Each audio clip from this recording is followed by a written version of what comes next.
Tanpa basa-basi, inilah kisah nyata penelpon misterius yang akan membuat kalian merinding. Saksikan.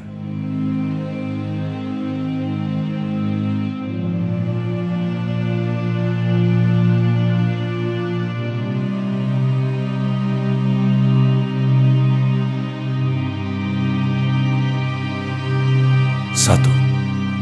Menguntit keluarga Kuykendall. Pada Februari 2007, di Faircrest, Washington, ponsel Courtney Kuykendall yang berusia 16 tahun mulai mengirimkan pesan teks acak kepada teman-temannya. Keadaan menjadi aneh ketika seseorang mulai menelpon anggota keluarga Kuykendall. Penelpon itu mengancam akan membunuh mereka, membunuh hewan peliharaan mereka, dan membunuh kakek nenek mereka. Keluarga Kuykendall akhirnya menghubungi polisi, dan panggilan tersebut mulai dilacak dan ternyata terungkap bahwa panggilan itu berasal dari ponsel Courtney. Tentu saja, tersangka yang jelas adalah Courtney. Masalahnya adalah bahwa panggilan terus berlanjut bahkan ketika telepon Courtney dimatikan atau ketika orang tuanya mengambilnya darinya. Ini semua semakin mengerikan ketika siapapun yang menelpon selalu mengatakan hal-hal yang dilakukan keluarga Kuykendall atau apa yang mereka kenakan.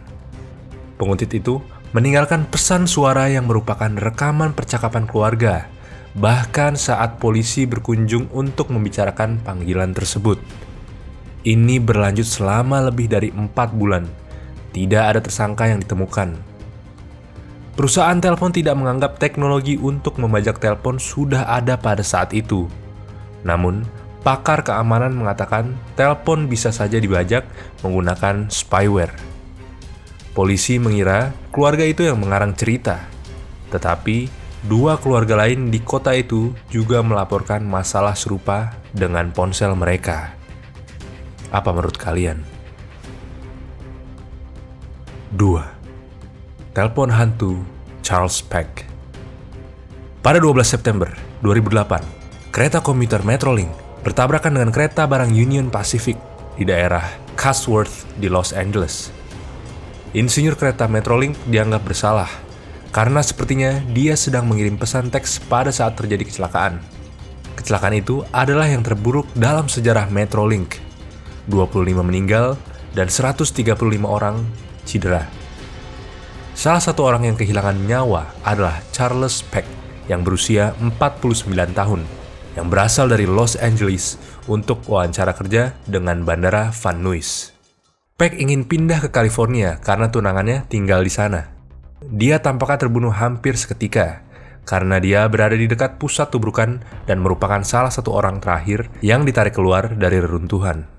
Yang benar-benar misterius adalah sepanjang malam dan hingga tubuhnya ditemukan, telepon Peck menelpon sejumlah orang, termasuk putranya, tunangannya, dan saudaranya. Semua panggilan hanya beberapa detik, hening sebelum menutup teleponnya. Meskipun tidak ada yang yakin bagaimana panggilan tersebut dilakukan, ada beberapa orang yang percaya bahwa roh Peck memanggil orang yang dicintainya untuk mengucapkan selamat tinggal. 3. Menghilangnya Balraj Ratu. Balraj Ratu yang berusia 19 tahun terakhir kali terlihat pada tanggal 6 November 1995. Dia terlihat duduk di dalam mobil minum bir dengan seorang teman di Surrey, British Columbia. 3 hari kemudian, mobilnya ditemukan sekitar 1 jam perjalanan di Chilliwack, British Columbia.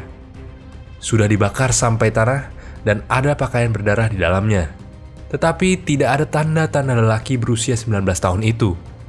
Sehari setelah dia hilang, pada pukul 1.06 dini hari, seorang wanita muda menelpon ke rumah keluarganya. Dia berpikir bahwa dia sedang berbicara dengan ratu dan berkata, "Raj, kamu dipukuli." Kemudian dia mulai tertawa dan menutup teleponnya. Keesokan harinya, ada penelpon lain yang digambarkan oleh ayah ratu sebagai wanita yang lebih tua. Dia memberitahu mereka bahwa ratu sudah mati dan kemudian menutup teleponnya. Kedua penelpon itu berbicara bahasa Punjabi dan ayah ratu yakin mereka adalah 2 penelpon yang berbeda. Polisi tidak yakin apa yang terjadi pada ratu. Tubuhnya tidak pernah ditemukan Dia tidak terkait dengan narkoba atau geng, tetapi diduga dia adalah korban dari pembunuhan.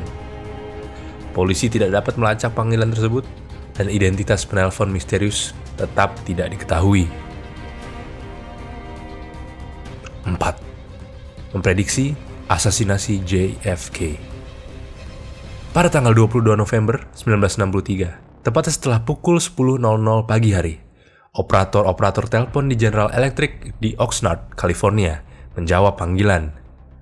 Tidak ada seorang pun yang berbicara di telepon, tetapi karena penelpon tersebut mungkin sedang dalam masalah, operator tersebut meminta rekan kerjanya untuk mengangkat teleponnya juga. Saat itulah penelpon berbisik bahwa presiden akan dibunuh pada pukul 10:10. Penelpon itu yang terdengar seperti wanita parubaya yang sedang membaca sesuatu dengan lantang, membisikkan beberapa peringatan lain seperti keadilan, Mahkamah Agung, akan ada api di semua jendela, pemerintah sedang terbakar. Juga selama panggilan, penelpon meletakkan telepon ke bawah dan menekan 12-15 digit. Operator bertanya, apakah dia membutuhkan bantuan? Dan wanita itu menjawab dengan suara yang jelas, "Tidak, saya sedang menggunakan telepon." Panggilan lain dilakukan setelah pukul 10:10, bersikeras bahwa presiden akan dibunuh pada pukul 10:30. Pada pukul 10:25, mereka memutuskan panggilan, mengira penelpon itu hanyalah individu yang terganggu. Sementara di Dallas, Texas, Presiden John F. Kennedy sedang berkendara di Elm Street. Tembakan yang menewaskan presiden ditembakkan pada pukul 12:30 waktu tengah, yang berarti waktu di California adalah pukul 10:30. Persis waktu yang disebutkan sang penelpon. Perusahaan telepon melaporkan panggilan tersebut sekitar 1 jam setelah presiden ditembak, dan FBI menulis laporan tentang hal itu. Mereka tidak dapat melacak panggilan tersebut, meskipun FBI masih yakin itu hanyalah wanita yang terganggu. 5. Penculikan Amy Mihaljevic.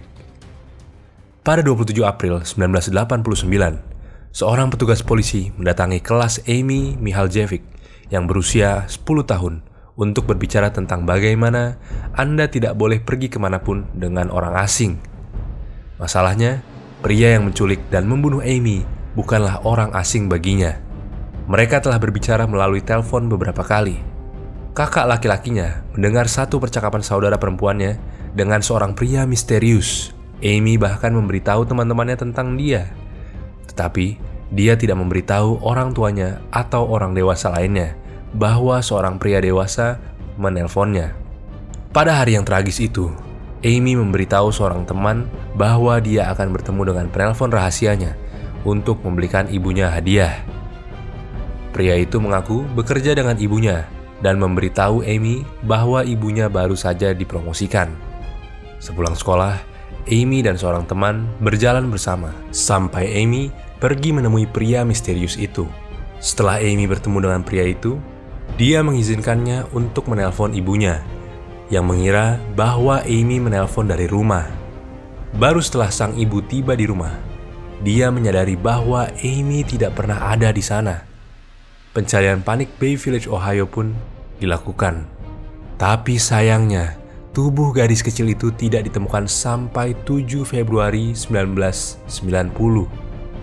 Di kepalanya ada tanda-tanda pukulan, dan tampaknya dia mungkin diserang dan dilecehkan secara seksual. Mayat Amy juga tampak dibuang tidak lama setelah ia diculik. Pembunuhan biadab ini menjadi berita utama nasional dan ditampilkan di America's Most Wanted. Namun, tidak ada yang pernah ditangkap sehubungan dengan kejahatan tersebut. Penyelidik masih berharap untuk melacak penelpon misterius itu.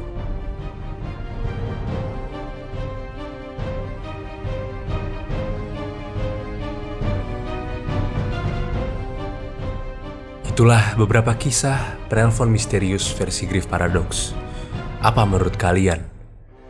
Jika kalian mendapatkan informasi baru dari video ini, jangan lupa like, komen, dan tentu saja subscribe. Jika kalian ingin mendapatkan informasi misterius secara daily, bisa follow Instagram kami di @gpmisteri. Dan seperti biasa, salam mencekam dan misteri.